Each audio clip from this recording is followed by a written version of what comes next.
Hello everyone. I wanted to continue my legend series, and today I wanted to give one of the most feared fast bowlers of all time, one of the greatest fast bowlers of all time, without any doubt, Malcolm Marshall of West Indies. I'm smiling because when I started watching cricket, mid 80s, late 80s, Malcolm Marshall was the big thing, especially pace wise.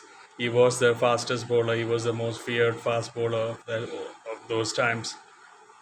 Malcolm Marshall's full name was Malcolm Denzel Marshall, and he was born 18th April 1958 in Barbados. He is from Barbados, Bridgetown. And he basically played, obviously played for West Indies, and he played for Hampshire, and he played for Natal as well. He played 2 seasons for KwaZulu Natal in South Africa. He also played actually with Scotland in 1995, I think, 1 season. And he played 81 test matches, and he took 376 test wickets at an amazing average of 20.94, and he had 22 5 wicket hauls and 4 10 wicket hauls. I mean, his average of 20.94 is the lowest average for a bowler who has taken more than 200 test wickets. That is a record, which shows he took a wicket every 20.94 runs. I mean, amazing test average.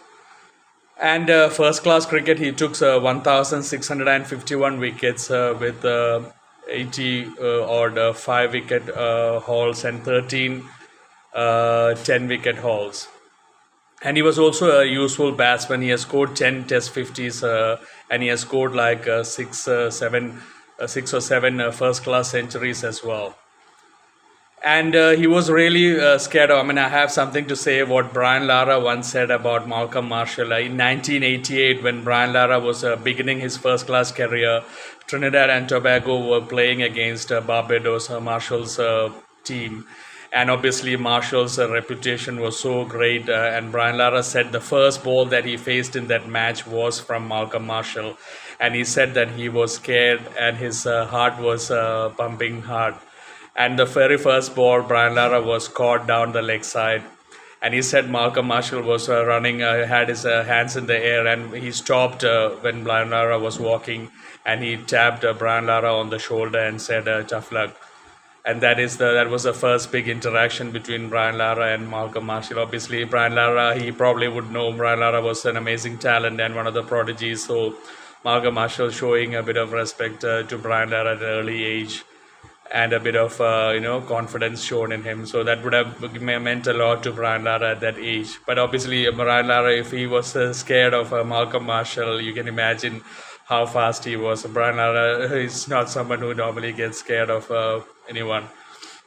Anyway, and Malcolm Marshall in 1984, when West Indies toured England, it was called actually the Blackwash. West Indies beat England 5-0. They whitewashed England, and that is the first time and the only time that England have ever been beaten 5-0 at home at England.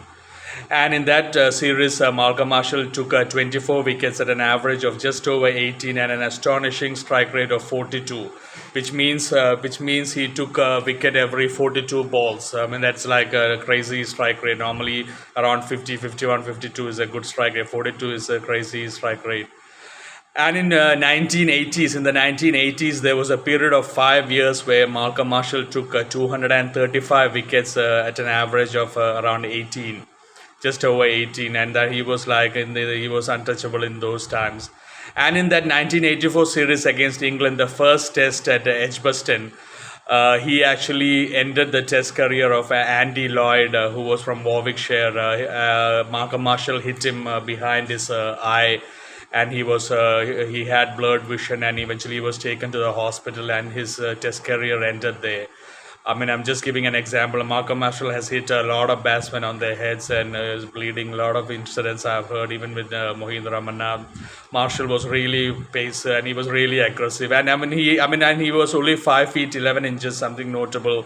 All the other West Indian bowlers, like Joel Garner, Ambrose or Walsh, they were like 6'4", 6'5", 6'6", very tall fast bowlers. But Malcolm Marshall was only 5 feet 11, even more credit should be given to him. I mean, at 5 feet 11 inches, the pace that he used to generate from that bowling action, and the Browns also, he had an amazing, very dangerous bouncer as well. I've seen it many times, and he had that action. He had a very side on, like, his hands used to come up. I mean, a lot of people have tried to recreate his action, and he was like really fearsome bowler in that time. And Marshall also did a lot for KwaZulu Natal in South Africa. I mean, he played 2 seasons with the Natal, and Sean Pollock and Lance Klusen, especially the two of them, were mentored by Malcolm Marshall a lot.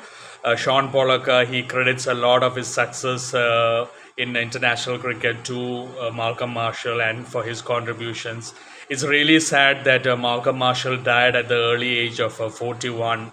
In 1999, he died. He had cancer and he died at a very young age of 41. It was a very sad day for cricket, and there were a lot of fitting big tributes coming to Malcolm Marshall from around the world. And especially, I remember one from Mark Nicholas, who was the captain of Marshall at Hampshire.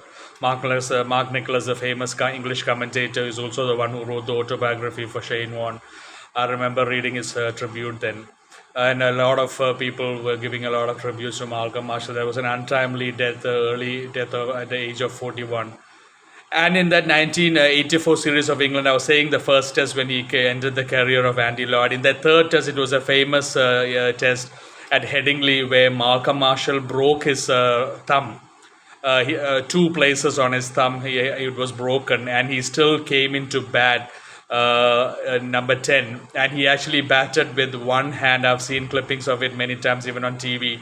He batted with literally the right hand, and he even hit a 4. I remember he only scored like 16 runs at partnership, but he did help Larry Gomes to complete his century. He was unbeaten that day, and the spirits of the team really changed. And even Clive Lloyd once said that that was the most one of the most courageous things he has ever seen on a cricket field. Malcolm Marshall coming to bat with one hand after his left hand, the thumb was broken twice. In 2 places it was broken, and he came on to bowl with his left hand was obviously bandaged, and he bowled and he really ran through the English batting order. He took 7 for 53 that day, and he was unplayable, and that was one of the greatest, most memorable test matches of Malcolm Marshall. So that 1984 series was very special. I mean, that Blackwash beating them England 5-0 the very first time, and the only time it has happened. And obviously, he was from Barbados. Like I said, Barbados have produced a lot of great bowlers. And Malcolm Marshall, I mean, I have to emphasize it again. I mean, with that action, he had a really fast arm action. I mean, he used to run really fast to the bowling crease, and he used to have that action. And I mean, the pace and bounce that he used to generate was really crazy.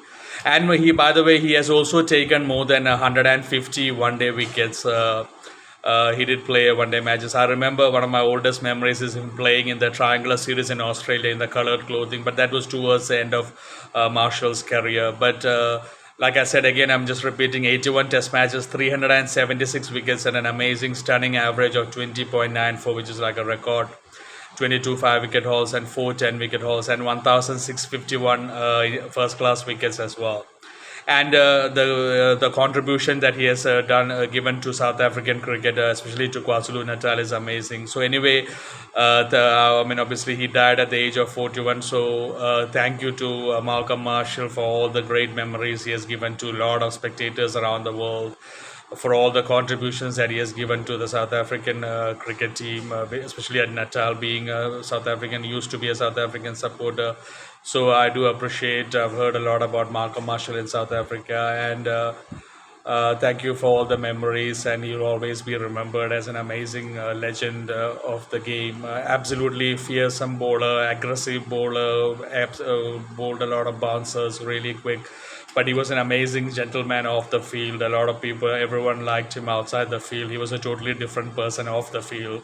So anyway, thank you for all the memories, Malcolm Marshall. Rest in peace. You will always be remembered with fond memories. Take care, everyone. Thank you for joining in. God bless you.